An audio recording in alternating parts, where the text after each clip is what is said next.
wake that ass up. Early in the morning. The Breakfast Club. Morning, everybody. It's DJ NV, Jess Hilarious, Charlamagne the Guy. We are the Breakfast Club. We got a special guest in the building. Yes, indeed. An icon, a legend, hip-hop royalty. Man. Ladies and gentlemen, we have MC Lyte. Welcome. Thank you. How are you feeling this morning? Thank you very much. I feel good. I feel energized. Mm-hmm. The weather is really giving me New York. Yes, it's New York. Yeah, Horrible. So, Horrible. This the first time you've been on the Breakfast Club? No. No? Yes, it is. Yes, Absolutely it it is. is. Yes, it is. How do you Jesus. feel when you hear that icon, legend? Because it's all true. Pioneers is another one you should add. How do you feel? Because you look a little taken aback when you heard it. No, actually, that's not what I felt. Coming through the hallway, I didn't expect. Oh, the big guy? Big Mac.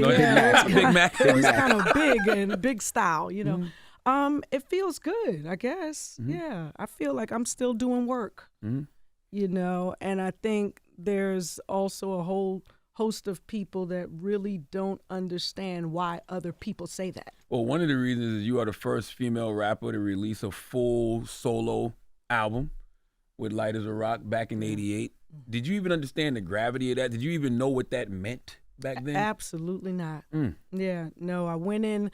As a matter of fact, I can look at it now and see that it was an audition. But when they asked me to come to Staten Island to meet with the record label, I just was going. I had my little rhyme book. I asked my mom, could I go? I think it was on a school night. And so I met the guy that really I grew up in hip hop with. As a matter of fact, I write my rhymes the same way that he taught me how to write my rhymes. Wow. And so I got on the ferry. I went all the way over there, and I had my rhyme book. I pulled it out. I said my rhyme. Milk was like, say something to this. Okay, now say something to that. And and literally that's how I crammed to Understand You and Paper Thin and Light as a Rock and all of that was born. Wow. But no, I just felt like I was just doing what I loved. What got you into to rapping back then, right? Because everybody thought back then it was going to be a trend. It was going to be here for a little bit and then gone. And growing up in Queens, what got you into saying, I want to do this? And what made you say, I'm going to take it serious to make this a quote-unquote career? Right. Well, I grew up in Brooklyn. I don't know why I said Queens. Which is a little different. Although I did spend a lot of time in Queens. In Far Rockaway. That's where my grandfather lived. I think after listening to Melly Mel with The Message and Sequence and, all of the Cold Crush Brothers and spending time in Harlem with my grandmother and all of my cousins over there, it wasn't until I heard Salt and Pepper. And then when I heard them, I was like, oh, wait a minute. I think I might be able to do this.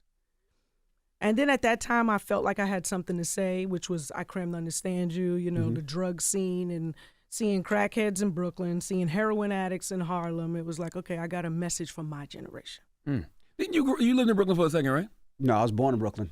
Oh, somebody told me that y'all lived like a block away from each other. Back My there, grandfather, between Rutland, between 91st and 92nd. In Rutland Road?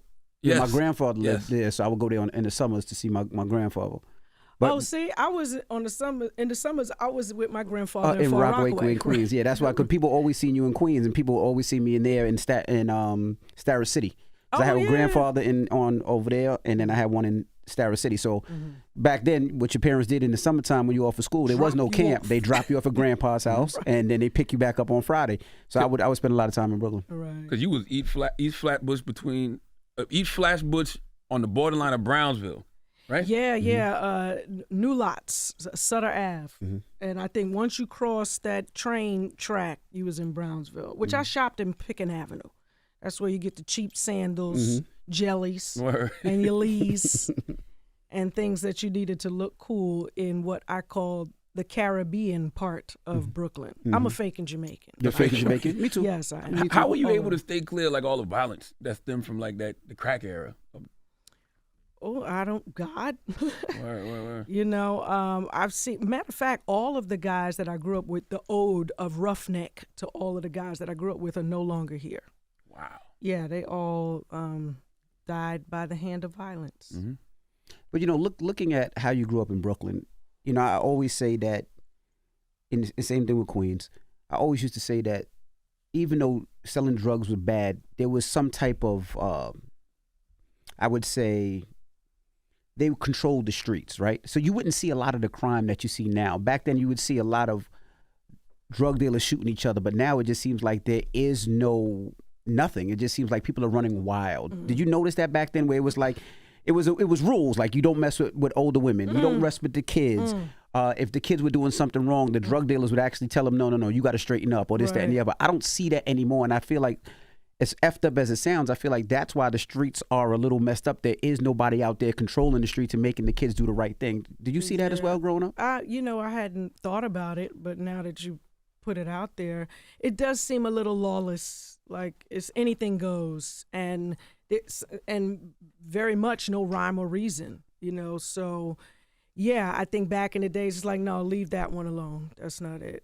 Or, like I've heard stories from Pac and different guys that said they wanted to go that route, but the guy said, nah, this ain't for you. You stay over there. We're going to support you in that area and not try to tempt you over here. So, yeah, no, I don't know if that exists. It might. You said something else, too. You said you went to go audition. Like they had auditions back then? Yeah, but I didn't know it was an audition. Okay. It wasn't until later I was like, yeah, I guess I was auditioning. Okay, because they wanted to see what I had. The guy that I grew up with, writing rhymes with or whatever, he called me up. He was like, there's a record label, they're looking for a female MC. Do you want to go out there? And literally, it hinged on my mother saying yes or no. So she was like, you know what? Okay. And at that point, I had been going to Latin Quarters. And I had already recorded with Clark Kent because he was a friend of a girl that used to work at Chi-Chi's Mexican restaurant, because that's where I worked. And I met him and I said I had this rhyme. And he was like, come to Brooklyn. The innocence of it all. Here I am going to this guy's basement in Brooklyn. Like, it could have ended so many different ways. However, I laid the first rendition of I Cram to Understand You down on there. So by the time I got to Milk and Them, I had already been with George Lucien, who is Full Force's father. He would come over, I would rehearse with the brush in the living room and get my chops up, saying salt and pepper rhymes. And actually, I'm much more comfortable speaking like this, but because I've always been taught to come from the diaphragm, I'm always on extra. So when I talk like this, people are like, what's wrong? I'm just talking. Do you remember when you got your first deal and how much the first deal was? How much you got paid? I don't even think. Well, I got an advance, which was $5,000. Jesus. And I took that $5,000 and I put it on my Jetta. Like the whole thing. Like, oh yeah, that's all I need is a car. But then when I started touring is when I started making money. And then I got a house. And then without budgeting or anything, by the time I furnished the house, I had nothing to cover my windows with. And so I had to put sheets. No blinds. I had to put sheets up in the window and have my manager stop by and be okay with that scene. And it wasn't until I went out on the road the next time that I could finish the house. So, there's so much more money being made in this business, and I can only hope that the youngins are doing the right thing with it, because there are ebbs and flows. Absolutely. Were you in high school when your first single was released? Yeah. Wow, what grade? I was in the 10th grade. No, I think I was in my last year of school. With a whole single out? Yeah. That single came out in the winter, and so I was in school, and I wanted to get out of school early, so I took extra courses at Boys and Girls High the summer before. So I was out by January, and I was headed to Norfolk State University. I already put my money in. I was going to be I'm a Sigma Gamma Rho soror right now, but I was headed somewhere else. So in any case, I went and decided I needed a job until I was gonna save my money up. And so I went and became a messenger. So I know every street in New York City. And so I did that. And yeah, I was in school. So you never went to Norfolk? I never made it to Norfolk State University because I got the record deal, and my mother was like, "This is just too much. You can't go away and do this and do that." I'm surprised your mom didn't make you go there, because most parents would have been like, no, forget this rap. You're going to that HBCU. I don't think she wanted to be separated, and because it's just she and I. And so I went to Hunter for 2 days, and on the second day they said, "There's a tour in Copenhagen. You, the youngsters, and Audio 2." And that was it. And you went out there. Did you get any money from, because you sold millions of records, did you get any of that publishing royalties, anything back then? Slightly, but nothing like, you know, I should have. Yeah. I mean, this is a treacherous game. And what's interesting is on the internet now is like every nook and cranny you can see truth being told, which is. Really? Truth? Well, yeah. You got some people that are just like, look, this is how the record deal works. Oh, got you. You know, which I think is really admirable of those people to kind of speak their truth. You mentioned Audio 2. Were y'all related? No. There was always a rumor that, was it Nat Robinson, I think? Yeah. I mean, it wasn't something that other people came up with. It was the story that we told. Oh. And it was because, you know, Nat Robinson, who was my manager, basically took me on as one of his children, and he had a sit-down talk with my mom, and she was like, "Okay, what's happening here?" He was like, "We're going to take care of her." And literally, when I would get off of the stage, zoom, I would be right back in the hotel room. There was no room for me to mess around or mess up and have, you know, stories being told about MC Lyte. So I thank him for keeping me safe. And because of that, his children became somewhat like my brothers. Wow. So that's interesting, right? Because we hear all of the challenges that female rappers face now. So I can only imagine how it is when you're the first person over the hill. The first person over the hill takes all the shots. So I was going to ask, how did you just, I guess, stay protected? Like, was it because of people like that? Yeah, definitely because of Nat Robinson, and then also because of security. When I think about back in those days, I had 3 security guards with me at all times, simply because we just didn't know what would happen or could happen. And you don't want it to happen. And then, you know, it's almost like leaving your bag in a car. You don't, why leave it in the car? Leave it in the car? Because then you're going to have to chase down how, you know, who has it, how can I get it back, blah, blah, blah. So we didn't want anything to happen. And yeah, I paid 3 security guards. And whose idea was that? Was that your mom's idea? Was that the label's idea? Or? No, it was management, because we didn't want to take any chances. And I think it wasn't until maybe I was 25, I took my first trip alone, which was really enlightening, because I felt like all that time I couldn't see because they was in front of me. So once I was like, oh, wow. Where did you go your first trip? This is life. It might have been Kona. It might have been. Yeah. Where the hell is Kona? Hawaii. Oh, Hawaii. Yeah. Don't act like you knew where it was. You didn't know what Kona was either. I didn't. I was just gonna act like that. I wasn't gonna say nothing. I was gonna Google it later. But did your life change in high school? Like, is that when the stardom first kicked in? Or? Yeah, I guess it was when people started to recognize me. Oh, but you know what? Because they knew, I told them I was coming out with a record. But while I was doing messenger work, is when I went to deliver a package to is it the Gray building, the Grayson building? It's somewhere off the 40s on the east side. And I went into the mail room, and this guy say, yo, and he called some people from the back. He said, that's MC Lyte. I was like, oh, shit. Like, how the hell? I said, what do you know? He said, I got the magazine. And it was a picture of K-Rock and I. So it was like, oh, shit, my cover is blown. So did you quit? Not yet. Okay. You needed that check. Not yet, right. I was waiting for, I still lived at home, so I didn't really need the check, but I wanted the check because I was going to school. I was going to get ready to go to Norfolk, and so I wanted to stack my chips up. But no, I had to wait for that day for my management to tell me that we had the record deal and I could quit. How has it been watching the evolution of hip-hop from 88 to now? It's been great. I mean, literally, we have taken this gift from God and blown this thing all the way out to out of the hemisphere. Like, I would have never thought, first off, that I could support myself, support my mom, give jobs to, that's my niece right there.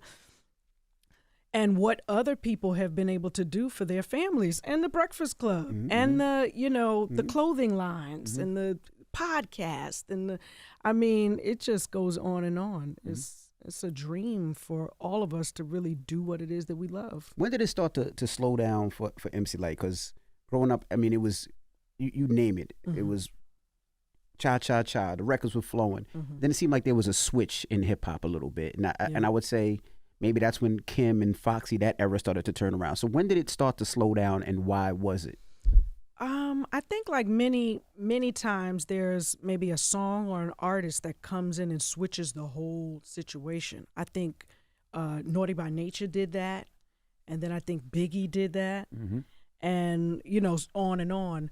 And for me, I think what happened was in 97 or 98 specifically, I had an album that I really worked hard on without the help of A&R, because they were doing LSG. And I'm talking about Merlin Bob. He's a really good friend, and I respect him. He did a lot of things for me during my career. But during this time, once I finished the album, he came back and said, we need to take some of these songs off. And I was like, what? Like, at that time, I let my ego, ride. And I was like, you can't tell me what to take off. You wasn't even here for this. I was too emotionally attached to working with the track masters and working with LL and Beanie Man and Pharrell and Missy and Total. And I had this jam-packed album with way too many songs. And so I think the focus wasn't there. And then they asked me to go back in and work on a new album. And I was like, I just got out of the studio working on a new album. And after that point, or during that point, Will Smith had started a record label. He was like, Lyte, if you ever want to come over here, let's do it. So at that time, my manager was like, you know what, maybe we should take him up on his offer. And we did. And as soon as we did, he lost his distribution. Damn. Which was with Interscope. Overbrook.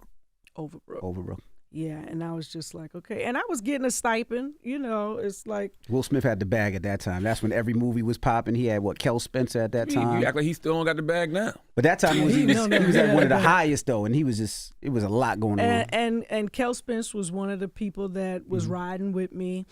And so once he lost the distribution, I was sitting there getting a stipend, and I was like, okay, I don't want them to make the call that the stipend is over. Let me make the call and say, you know what, all I need is this, the songs that I've done already and one more stipend check. And then I'm going to go make this thing happen, because they were just sitting. And James Lassiter was like, I don't want him thinking about nothing but Ali right now.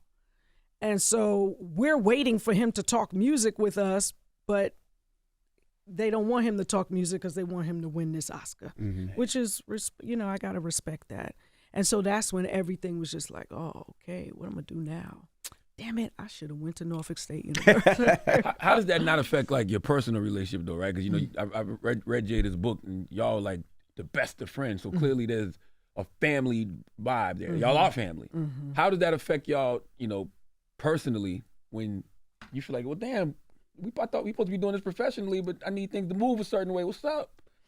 Yeah, I don't talk to Jada about Will stuff. Yeah. And I don't talk to Will about Jada stuff, especially business, because. But I'll talk about you and Will. I'm just talking about.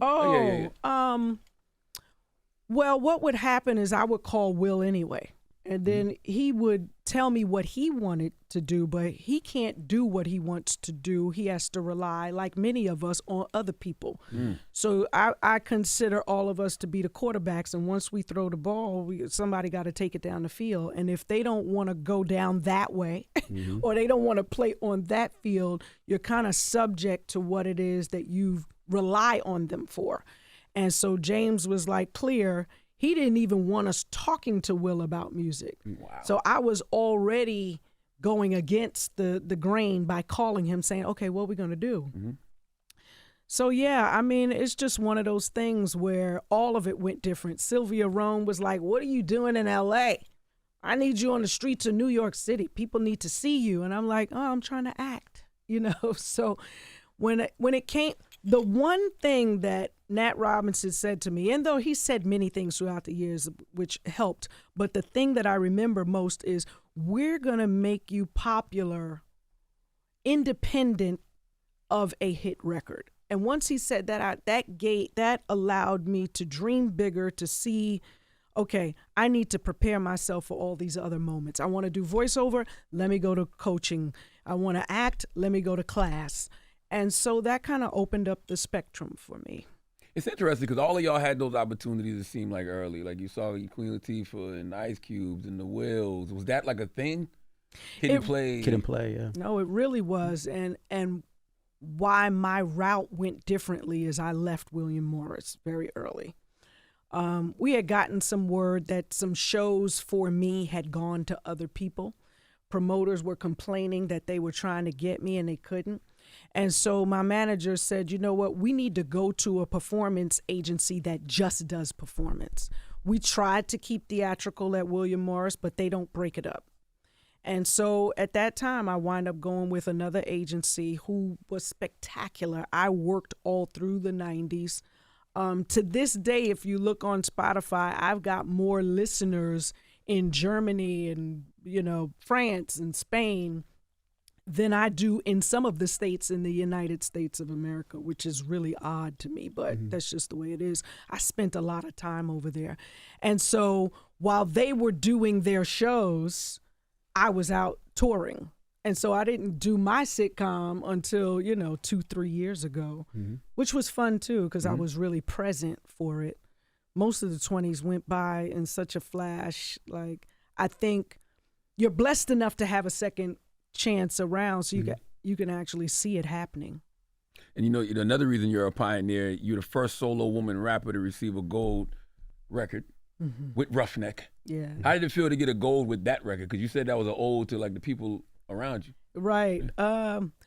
Honestly, at the time, it felt good to be acknowledged for any record. But I guess that's sort of like, how it is. They say Denzel gets recognized for Training Day. It's like Roughneck. That's really okay. I'll take it.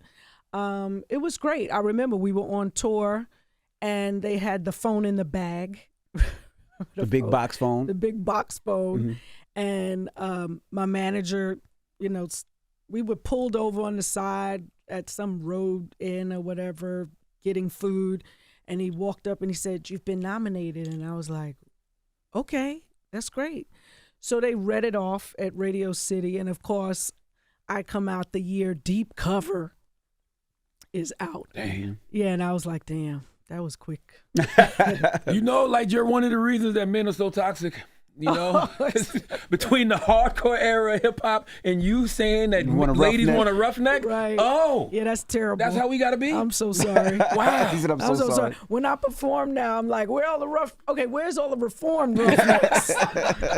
Yeah, I'm sorry about that. Do you ever go back and look at that? You said you were on a tour. Do you ever go back and look at some of the horrible places that you stayed? Oh my God. And the disgusting places that you ate? Yes. But back then it was normal. It was. Yes, I when I think about the Days Inn and how all of us was like rammed up in a room, it was normal. It was 5 of us in a room. Somebody slept on the bed, somebody slept on the floor, somebody was on the couch. Red Roof Inn, Holiday Inn. And it's not until you've lived a better life that you can look back and say, "Oh my God!"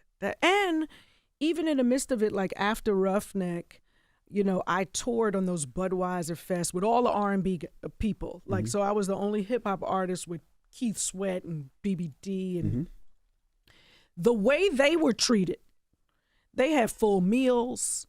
They had warm rooms that were furnished.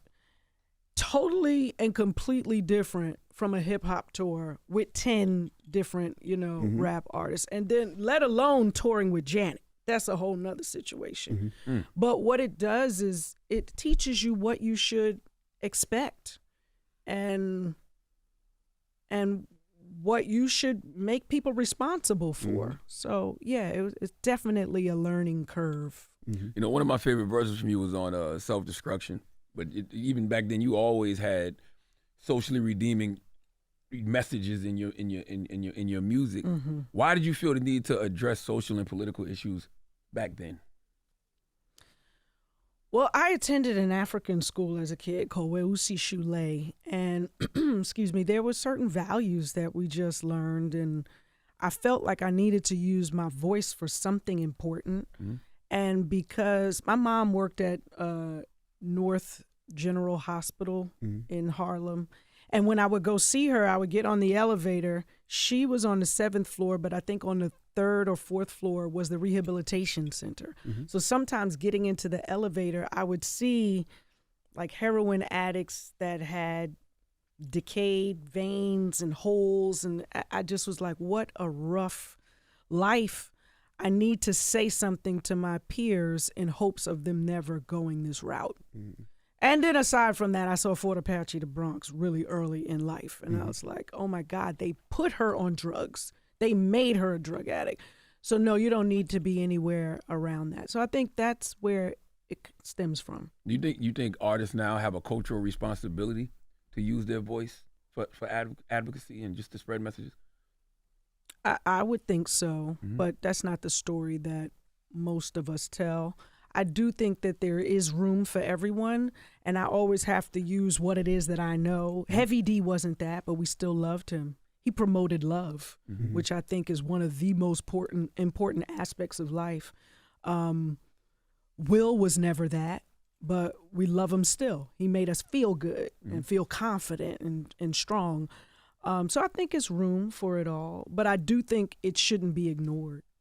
Do you think that's missing in hip hop now, like the self-destruction type of records, people coming together for good?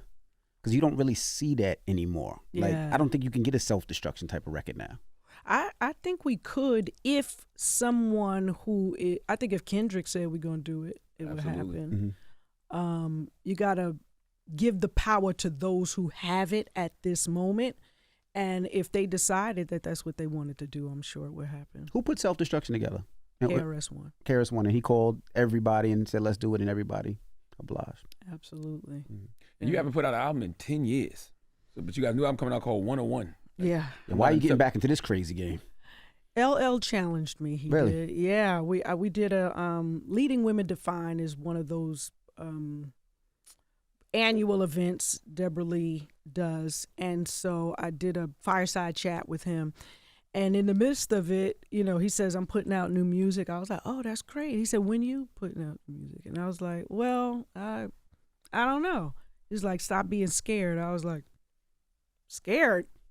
And once he said that, then I was like, okay, I got to get to it. And I had been working on music, but I had been working on music so long. At that point, it was just like, okay, I guess I'm just working on music with no real plans to do anything with it. And then finally I said, now's the time. In 2014, I did a really great record called Legend. Yeah, and the executive producer was not such a good guy, and he took advantage of the producers that were on the record. And I just was like, I don't want to get into that hell. And so I'd rather give it away than get into the game of the promotion and marketing and involving these guys who really weren't being taken care of in the right way. And so that kind of fell by the wayside. And I think that took a little bit of steam out of me as well. But this new one, I really enjoyed making it. You got a song, King King, with Queen Latifah, where you're uplifting and honoring good men. Is that your way of atoning for Roughneck? Are you trying to right your wrongs? Sure thing. Yeah, you know what's so crazy is I get so emotional when I see like the winning team. That moment of vulnerability when they've won and they're showing one another, you know, the respect and the love and the honor, and you can see all of the turmoil that they've gone through for the whole season. But also I see a lot of young guys who have found the woman that they want to be with, but perhaps they're not with other guys who have made that step into what it really takes to enter into manhood. And so it's like, nah, she ain't the one, or, you know, you've got to be able to decide who is good for you. And so I just wanted to, you know, uplift those who have made those decisions in hopes of the younger on the way to being king can say, oh, that's a good thing. Creating the spotlight for the role model so that they can become what it is that others will look at and say, I can be that. How was it being back in the studio with Queen Latifah, just spending that time with her? It was great. You know, we spend a bit of time together preparing for her shows. So we've done maybe about 4 shows with her this year. And when I say we, I mean myself and Yo-Yo and Moni Love. Moni Love tours with her all the time. But when she calls in the pack, we all come in and we get to spend a couple of days together. But it was so funny. I was in the studio. I told her I'm going to be in the studio from 2 to 2. She shows up at midnight. She's like, yo, where you at? Okay, I'm here. And she shows up and I'm like, I play it for her and I'm like, okay. And she goes, okay. And she goes into the studio. And so my promise to her is do this and I don't want nothing else from you. Ever again in life? Well, no. With this song. With this song, okay. Right. And so that makes it easy for her because she's got a lot on her plate. And so if I'm expecting her to do this and that in the video, I need you to show up for this, it's like Lyte. She's not going to wind up doing the song. So I'm like, just get in there and do it. This is all I need right now. And so she just went in and did it. It's something about you, Queen Latifah, Salt and Pepper.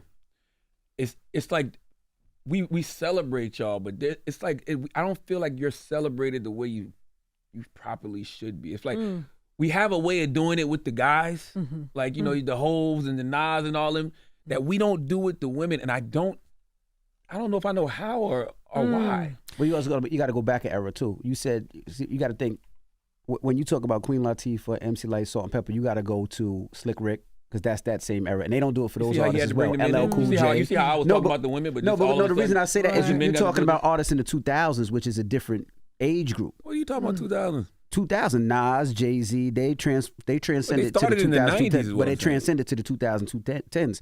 You got to think MC Lyte was more Slick Rick, LL Cool J, and those type of artists. Yes, absolutely. Was in the 90s. Roughneck was the 90s.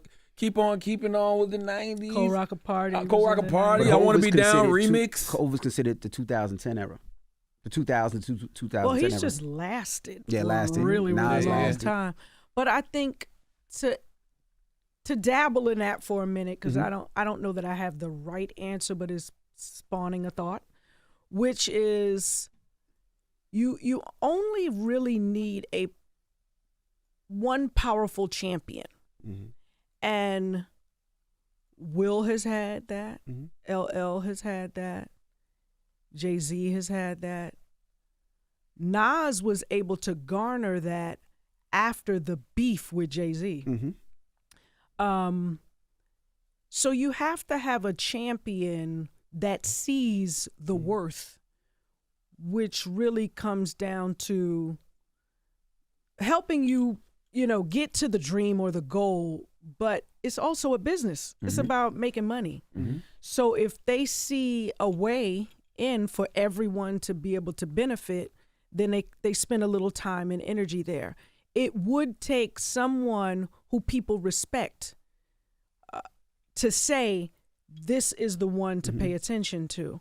And I guess I was on my way to that with Will saying, come on, join the label. And during that time, I did a record with him that was multi-platinum. I showed up on the soundtracks, so when you're able to really diversify is when you can see some level of success. But I do agree with you that it could be more done. I feel like the 80s artists had a tough time, and I feel like we don't celebrate those artists enough, right? When we talk about Lights and the Queen Latifah. mean I don't consider you an 80s artist, though. Well, I started in 88. I got one off in 88, but even the early 90s. But most of my success is in the 90s. But what I can say is, so did Will, So did LL. Nas was shortly after. He came in 92, so that wasn't too. But even LL, I far. don't feel like LL gets the love and respect that he should for what he has done. Like if you really feel think like about he it, and when people does. talk I don't about know. top fives, LL should be in that conversation. And a lot of times he's not, which is crazy to me. You think about what LL did and what he transcended to what he is. I feel like he doesn't necessarily get the love that he should get. Big Daddy Kane the same way. Right.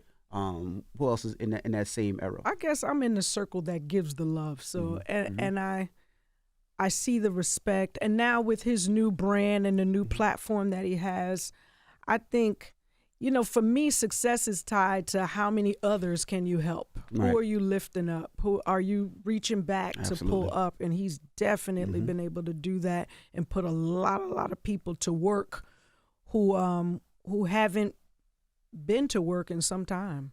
Absolutely. When you say champion, do you mean like managers or executive from a label? Like what do you mean when you say champion? It could be just association. Gotcha. I think Fat Joe flows a lot of power to Remy. And back in the days, we needed that, right? So every female kind of came through the ranks through some men who exuded some power at that point. And now today, it's like women are popping up all over the place, not really needing a cosign from anyone. But from the era which we hail, everyone that you named sort of outlasted the posse that they were a part of. But yet, what's the next? What's the next space? What's the next spot? And I think a lot of agents kind of want to be those guys. So it's like, how can I help them? Now I'm associated with them, so I've got this machismo thing going on. And they've held on to their agents for really long. I'm probably one of the artists who has kind of skipped around a lot. And it's not that I'm not loyal. It's just that, okay, what are we going to do now? What is the next level up? And so throughout my career, I've had 3 managers, one for 13 years, one for 13 years, and now I'm with this one for about 14 years now. I've moved agents because I'm not going to stay with someone who doesn't believe in what it is that I'm doing. And your vigor for me can't wane. I need to feel like we're in this together. And if you telling me to go do a new record and I just did one, it just doesn't feel good. So I'm going to go where the love is. All right. The reason I brought y'all 3 up, Queen Latifah, Salt and Pepper, and yourself, is because y'all are like the prototype for every single woman rapper that we've seen. There's something, every single woman rapper, every type of woman rapper we've seen, from the Rhapsodies to the Megan Thee Stallion, Nicki Minaj, whoever it is, there's something from one of y'all in all of them. And I am, clearly from Salt and Pepper, and Roques. And it's so funny because Dougie talks about this hip hop tree. Have you ever heard him talk about this? It's like this hip hop tree with these 4 branches, and everybody sort of stems off these branches. And so I'm clearly from the Roques, Salt and Pepper. And yeah, I see it. I see it in Rhapsody. I see it in Tierra Whack. I see, and many others. But it feels, I think everybody in the same instance is being themselves. And so I think that's important. Missy, as a matter of fact, feels like MC Lyte and Salt and Pepper. And like she's this wonderful amalgamation of all of it, including, Mary, including, I think once upon a time, The Source had a magazine where they had all the female MCs and they named us all, and she was the innovator. And so, and I think that captures her because she's able to like create what's not there and like a comet, and just throw it into the zeitgeist. Now, when they called you to be the voice, because now I feel like you're the voice of award shows now. And yes. So when they called you, did you first say, yeah, I'm going to do it, or did you say, I don't know if I want to do that? Oh, well, you know what? I had done it for VH1 Hip Hop Honors. I was backstage interviewing people and doing stuff. And then I guess one of the producers that also works on BET said, we need to get her over here on this one.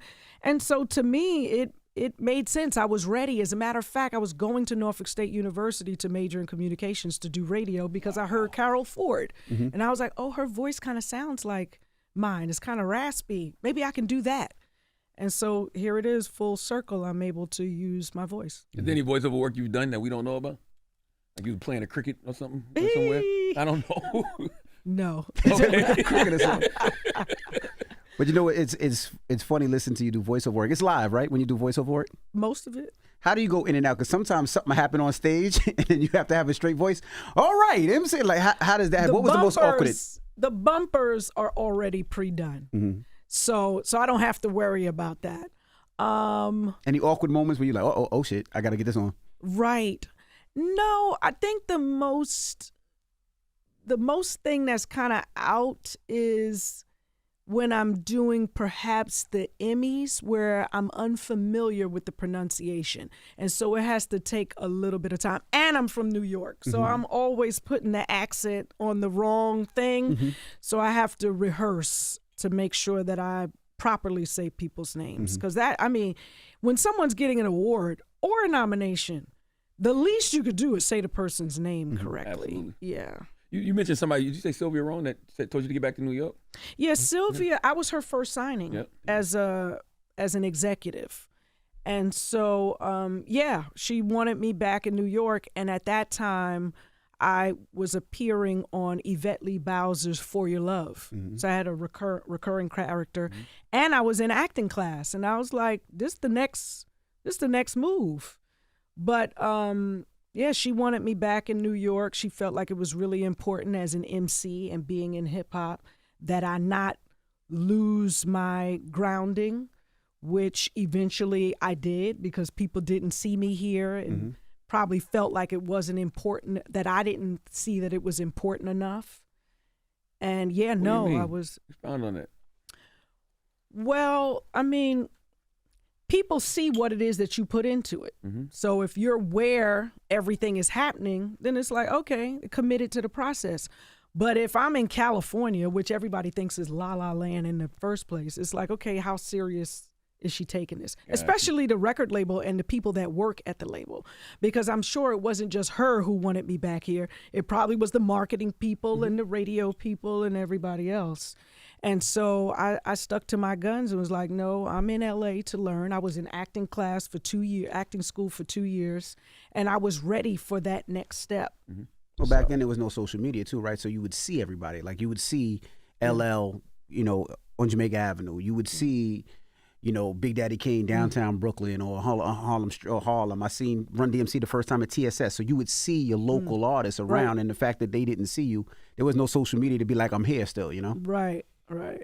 People still see things and they remember things, though, because one of my homies told me to ask you about an Italian-made white truck that you had in the 90s. Oh, and they said you was the only one in the States with it. Well. It was like, what kind of truck was it? It was a La Forza, and there were 3,500 in the United States. Wow. And I got it at an auction in California, and I had it driven here. And then somebody broke a window, and it took forever for me to get it. It was 1 year it was made in 1989, and it was Fiat and Maserati and Ford got together and made this car for 1 year. And so I wound up giving it to Milk. It was a pain in the ass. I was about to ask you, don't still have it, right? I need it for my car show. You still got it? Milk he might still have it. Does Milk have it? Yeah. I tried to ask him a question about it years later. He was like, don't ask. I was like, because I think he thought I might want it back. And I gave it to him out of convenience because I was moving and I didn't know what to do with it. I was just like, here, take it.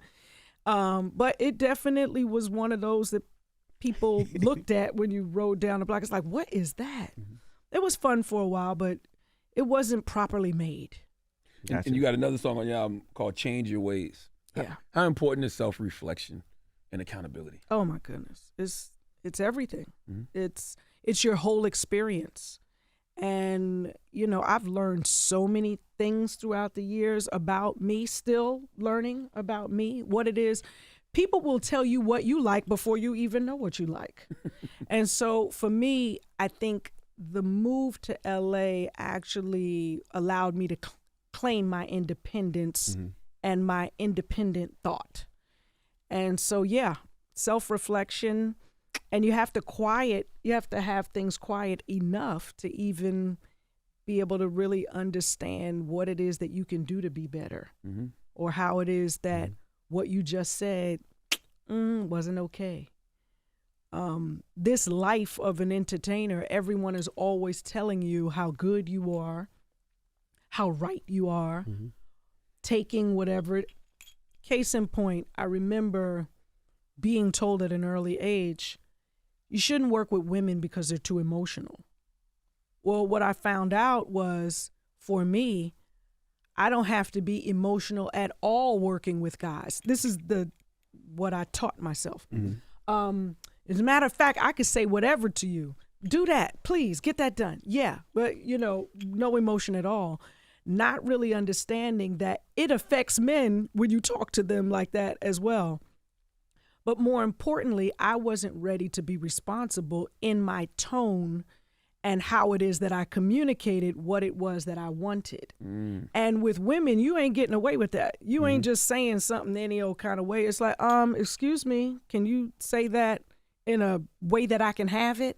And so it just made me more responsible for how it is that I communicate. Because to me, it's not being mean. It's just straight to the point. This is what I'm looking to have done. But when you're on the receiving end of that, you go, oh, okay, wait a second. I could put a little bit more heart into that, a little bit more love into that. And so, yeah, self-reflection is really important. I always wanted to know when you were out and Foxy and Kim and Trina and Kaya came out, what was your thoughts at that time? Because that's when hip-hop changed a lot and people were going at them so heavy. What were your thoughts? I remember we were on tour and I got on the bus and someone had music playing and it was something bitch, the bop bop the dee bitch, but the bop bop the bee bitch. And I was like, what is this? I said, you gotta turn this off. I was at a club in Los Angeles and I heard the guy say something bitch. I went over to the DJ and I said, can you turn this song? And he said, okay. How different of a world that I would even ask a DJ to turn that and he would turn it off. Now that would never happen. I'm from the East Side going anywhere. None of the male rappers called women bitches. None of them, not KRS-One, not Will, not LL, not anyone that I had ever heard on the East Coast refer to a woman as that.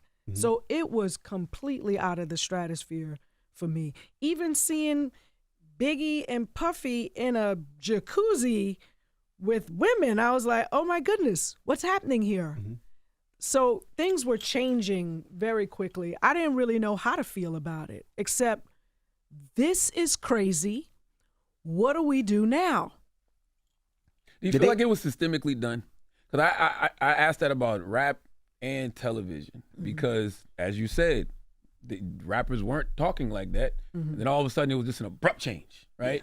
Same thing with TV. We had all of these positive images of black people, and then it was just an abrupt change, reality TV. Do you think that it was systemically done? Just now, when you said that, I thought of it really starting on the West Coast. I think it was maybe NWA. I would really like to note who used it first in a record.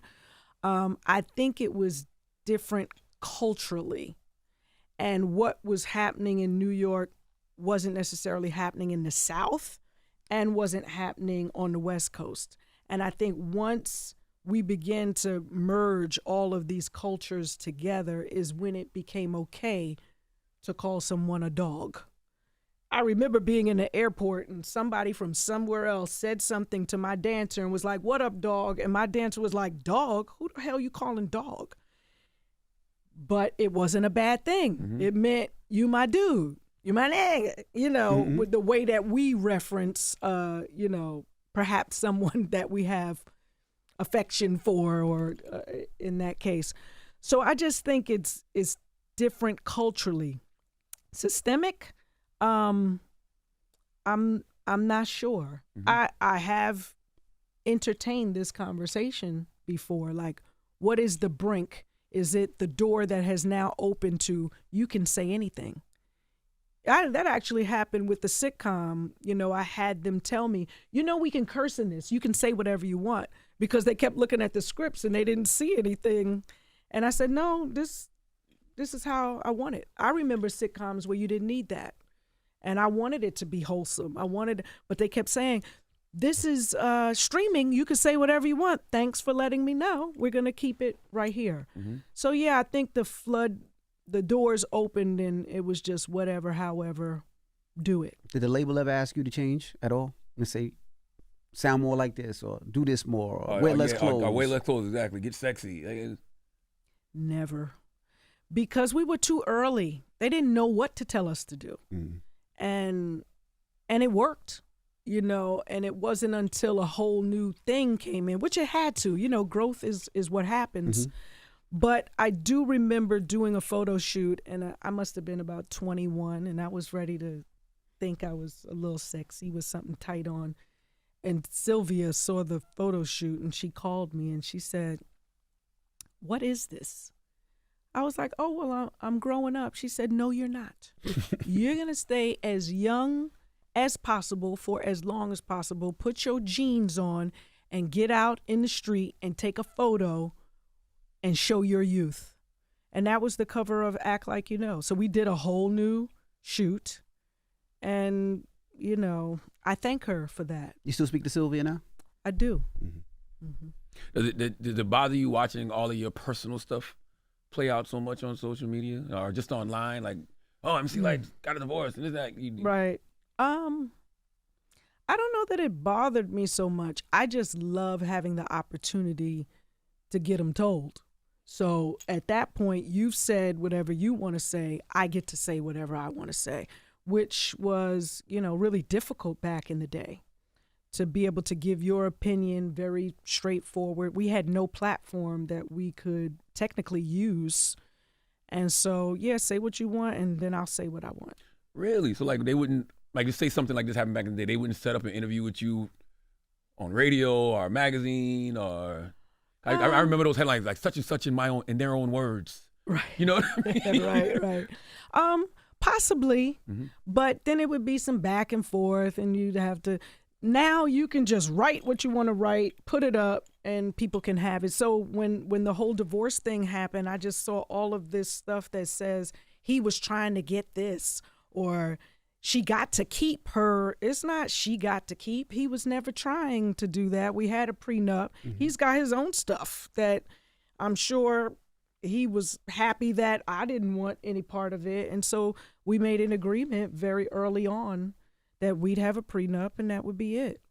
So I just didn't like the turn that they were taking. But it's not like I didn't expect it. Anything to get a click, people will say. So I just was happy that I was able to set the record straight.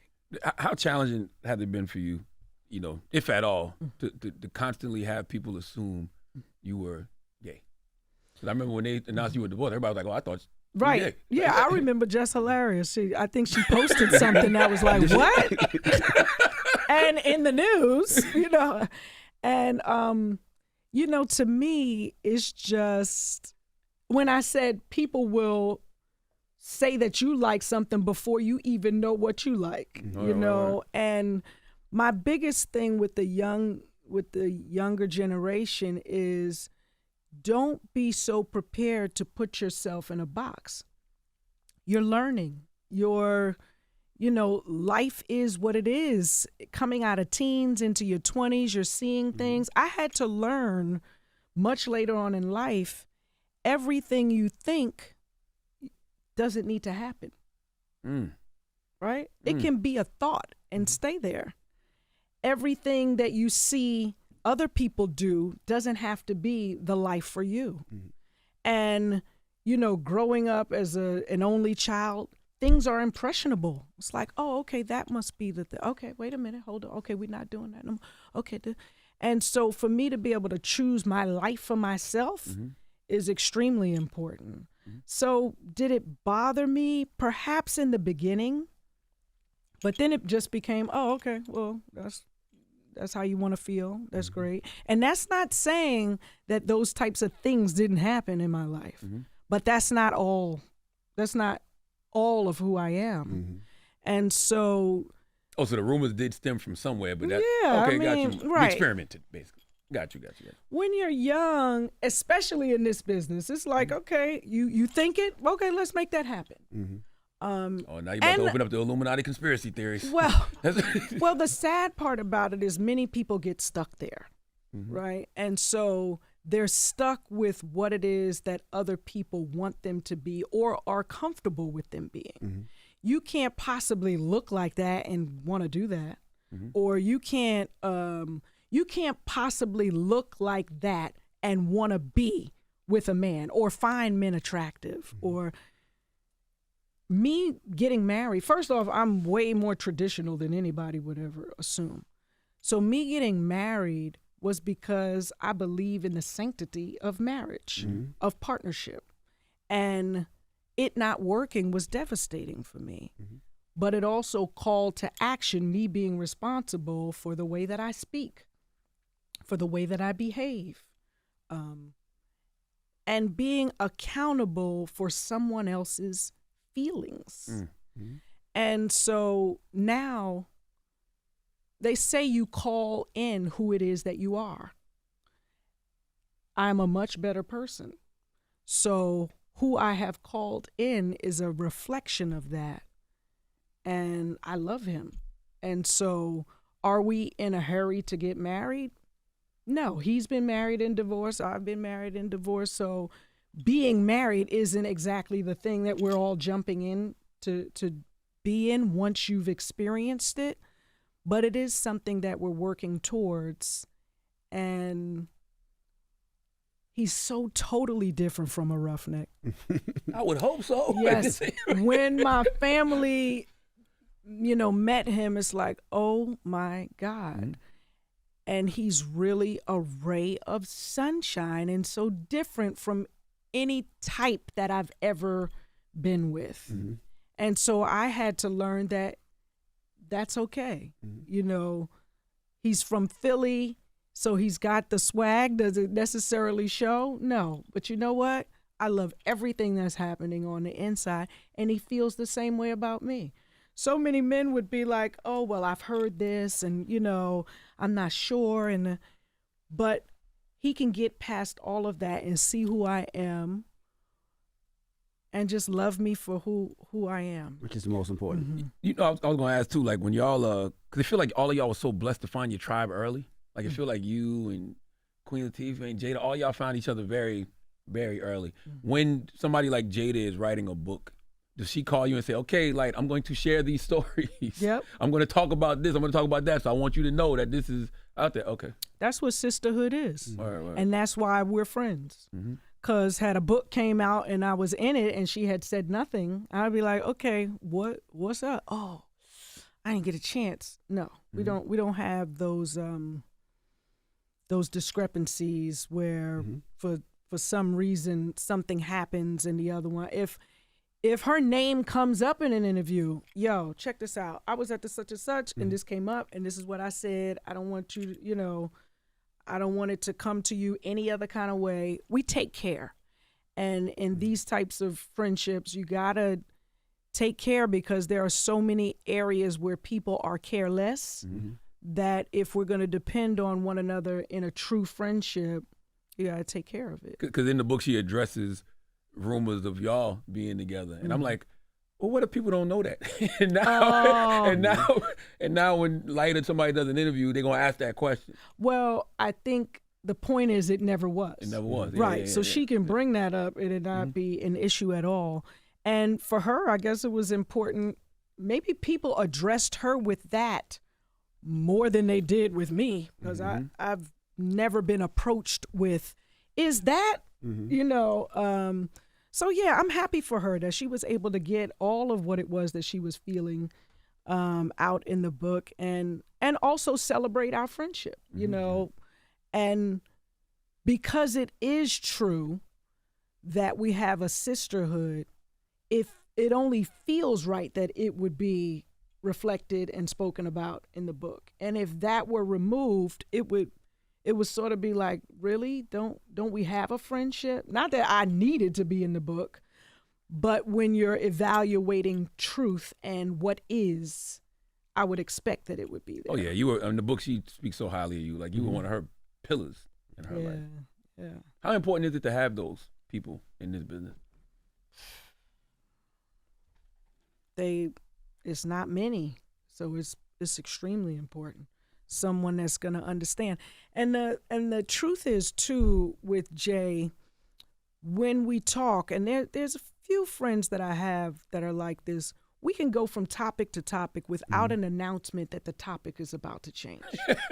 Some people are razzle-dazzle, be like, oh, what are we talking about now? What's the next thing? Keep up, you know? So we're able to converse about so many topics from here to there. Nothing is too trivial. Nothing is too highbrow. And that's what you want. And I have a lot of Virgo friends, you know, by the way. And nothing wrong with a good Virgo. Yeah, nothing wrong with a good Virgo. Virgo and my women. man is a Virgo as well. So, I'm sorry. Virgo men is rough. Watch your mouth. You think so? Ah man. Watch your mouth. Yeah. He's had a couple that done him dirty, but that's just the ones he picks. Oh, is that right? Don't say it like that. Lord have It mercy. is the one you pick. Now you got a new children's book coming out with Van Van. Am I hearing? Oh yeah, yeah. We'll save that because we're coming at the end of the year. So you coming back? With that? Well, sure. But Van is such. Is she signed? She's so special. Yeah, she's with our management firm. Okay. She's so special. You know, sometimes talking with her, I'll forget. Matter of fact, we had lunch with them not too long ago, and there was something that was written, and she said, "What is that?" And I said it, and she said, "What is that word?" And I said it. I said, "Do you know what that means?" She says, "No," and then I tell her what it means, and it just dawned on me that she doesn't read because she's just entering into kindergarten. Oh wow. Well, she's 5 years old, right? Yes. Well, she has full-on conversations with you. Well, who's handling her contracts? Oh, I need. let me tell you, she is so on top of her game. I'm so excited about her career and her life and what's ahead of her, and it's really a blessing to be involved with her career at this stage. And her family are so loving, and they're both educators. And, you know, when I look back at MCs and who have had parents as educators, there's so many of us, from Heavy to La to Common and Kanye, and it's quite a bit of us. So I think she's got so much going for her. I'm excited. And what is Sunny Girl Inc.? That is the management and production firm that we have. Got you. Dr. Lynn Richardson and I. Matter of fact, Sunny Girl was just a loan out company in the beginning. And it wasn't until she came on as COO and asked me what did I want to do. And I said, I want to make this a full-fledged management company. And she said, okay. And so we've worked at it, and it's one of my proudest moments to be involved with the career of others. Has the MC Lyte story been properly told yet? No. Do you want to tell it? Sure. I've had form? some documentarians, you know, we've taken meetings and stuff like that. So I think when the right person is there, I think it'll all kind of flow. Westbrook is looking at doing the scripted version. So I don't know what might come first. Are you performing this weekend? I'm performing this weekend on Saturday. We've moved the show. This weather. This weather. This weather's nasty. When you came back to New York, it's disgusting. See. You got your Timbs on? I do. Yeah. I did have a really great day yesterday. Yeah, the yesterday's sun was beautiful. out. For a little but bit. in any case, we're going to be at Coney Island Amphitheater. So I'm excited. We got some folks in the house. The God Rakim is coming through, and Tretch and Lola Brooke is going to show up. We had a chance to meet maybe a year ago, I think. So tiny, isn't she? Yeah. She's so small. Yeah. And then we've got EPMD is coming in. We've got a couple of surprises as well. So I'm excited to be in New York, specifically BK. Okay. Who wows you? Like when you walked in the room, I literally bowed to you. Like who makes you feel like that? Who bows to me? No. I said I bowed to you when you walked in the room. Oh. But who makes you feel that like way? I want to bow. Yeah. Always Rakim. Mm-hmm. He's so who he says he is, mm-hmm. which I can appreciate.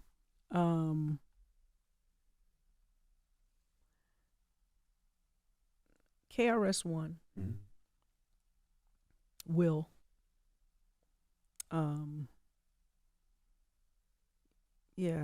Will and Jada have been so supportive of my career.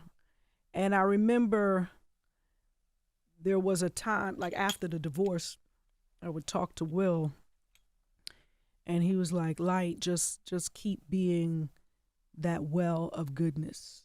Just keep being that well of goodness. And then I'd say, oh, shit, what am I going to do? Mm-hmm. What am I going to do next? He was like, just sit in silence. It's going to come to you. Just keep evolving into the best you that you can be. Mm-hmm. And, not too long after that, I got the sitcom in the middle of the pandemic. Wow. And I just was like, God, God is showing up. But they have definitely been there to remind me of who I am and the power that I hold. Mm-hmm. Mm-hmm. Let's play something off the album. Let's play something off the album. What you want to hear? King. King.